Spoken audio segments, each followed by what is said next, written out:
যেহেতু শীতকাল পড়ে গেছে তো শীতের কাপড় তো কিনতেই হবে মাস্ট। আমাদেরগুলো না কিনলেও বাচ্চাদেরটা তো আগেই কিনতে হয়। সেই জন্য আমরা কালীহাতি চলে আসছিলাম। আর কালীহাতি থেকে তেমন কিছু নিব না, কারণ হচ্ছে আমার ছেলের এই যে এইটা যে পড়ে আছে এখন বর্তমানে, এইটাও হচ্ছে আগের বছরের, মানে ওকে যাই কিনে দেওয়া হয় না কেন সেগুলো তো নষ্ট হয়ই না, মানে আমি নষ্ট করতে দিই না, আমি তোকে এমনিতেই মাটিতে নামাই না, সেই জন্য নষ্টও হয় না। এর জন্য হচ্ছে আগের বছরগুলো পরের বছর পড়তে পারি।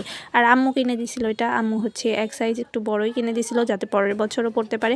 আর এটা কিন্তু একদম নিউ, মানে এর আগের বছর পরানো হয় না, এর আগের বছর ওর হচ্ছে বড় হয়েছিল। আর ওর ধরতে গেলে সব শীতের কাপড় আছে, এই যে মোজা যে পরে আছে এগুলো সব আগের, মানে আগের বছরের, তো সবকিছুই ওর কমপ্লিট। ভাবছি যে 2-3 জোড়া মোজা আর হচ্ছে কিছু পায়জামা আর একটা গেঞ্জি কিনে দেবো, মানে সবকিছুই তো আছে, তারপরে বাচ্চা যেহেতু ভিজিয়ে ফেলে সবকিছু। আমরা 2-1টা দোকান ঘোরাঘুরি করার পর তেমন কোনো কাপড়ই পছন্দ হয় না, আর যেগুলো ছিল সেগুলো আগের বছরেরই, আর সব মানে মনে হয় যে পুরাতন এরকম দেখা যাচ্ছিল কাপড়গুলো। মার্কেটেও ঢুকছিলাম ঠিক সেম অবস্থা, কিন্তু আমি সবকিছুর ভিডিও ক্লিপ নিতে পারিনি। এই যে একটা দোকানে শুধু ভিডিও ক্লিপ নিয়েছি, দেখেন মানে কাপড় চোপড়ের অবস্থা। আর শীতের কাপড় কিন্তু বাইরে থেকে নেওয়াটাই বেশি বেটার, কারণ বাহিরের সেম কাপড় নিবে আপনার কাছ থেকে ডাবল টাকা, সেজন্য বাইরে থেকে নেওয়াই ভালো। তো এই 2 জোড়া মোজা আমি নিয়ে নিয়েছিলাম। 2 জোড়া মোজার দাম বলতেছিল 80 টাকা, তো আমরা 50 টাকা দিয়ে নিয়ে নিয়েছিলাম। আর পায়জামার মূল্য শুনে তো পুরো আমি মনে হয় অজ্ঞানী হয়ে গেছিলাম, কারণ মেন কথা হচ্ছে আমি সিঙ্গেল পায়জামা খুঁজতেছিলাম, যেগুলো ডাবলগুলো হচ্ছে ওরা আছে, কিন্তু মানে দিনে পরার জন্য যখন রোদ ওঠে তখনকার জন্য হচ্ছে আমি সিঙ্গেল পায়জামাগুলো খুঁজতেছিলাম। তো ওইগুলোর রেট বলতেছিল 200-250 এরকম। পরে একটা পরিচিত দোকান ছিল, তো এখান থেকে 350 টাকা দিয়ে একটা গেঞ্জি আর 2টা পায়জামা নিয়ে নিছি। আর এখানে হচ্ছে আমরা একটু ঝালমুড়ি খাচ্ছিলাম। জানেনই তো ঝালমুড়ি আমার খুব ফেভারিট, আর বিশেষ করে এই দোকানের,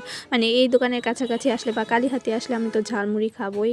তবে এই ঝালমুড়িটা অন্যজনে বানাইছিল, মানে অতটাও পারফেক্ট হয়েছিল না, আর মশলাগুলো ভালোভাবে মিক্স হয়েছিল না। তবে হ্যাঁ, একটা কথাই বলতে চাই, মধ্যবিত্ত দিন আনে দিন খায় তারা মানে এরকম যদি কাপড় চোপড়ের দাম থাকে তারা কিভাবে কিনবে বলেন? তারা কিন্তু শীত মানে কেমনে পার করবে, আমি শুধু সেই চিন্তাই বাঁচি না। কিন্তু আমার তো মানে আমার আম্মু আছে, আব্বু আছে, তারা আমাকে অনেক অনেক হেল্প করে। ধরতে গেলে আমার ছেলের পা থেকে নিয়ে মাথা পর্যন্ত যা যা লাগে খাবার দাবার সবকিছুই আমার আব্বু আম্মু দেয়, মাঝে মাঝেই শুধু আমরা কিনে দিই। আর এখানে হচ্ছে বাসায় এসে আমরা হচ্ছে ডিম ভুনা করে নিচ্ছিলাম।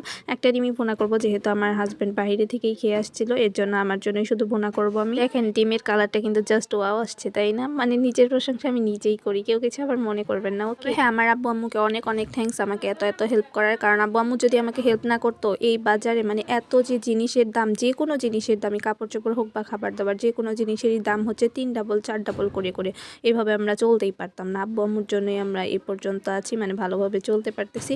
তো যাই হোক, এক ভিডিওতে তো সব কিছু বলে শেষ করা সম্ভব না। আমার ভিডিওটি ভালো লাগলে প্লিজ সবাই আমার পেজটাকে ফলো করে রাখবেন। সবাই আমাকে অবশ্যই দোয়া ও ভালোবাসা দিবেন। আপনাদের ভালোবাসা ও দোয়া ছাড়া এগোনো একদমই সম্ভব না। তো আজকের ব্লগটা এখানেই শেষ করছি, পরবর্তী ব্লগে আবারও দেখা হবে। সে পর্যন্ত ভালো থাকবেন, সুস্থ থাকবেন সবাই। আল্লাহ হাফিজ।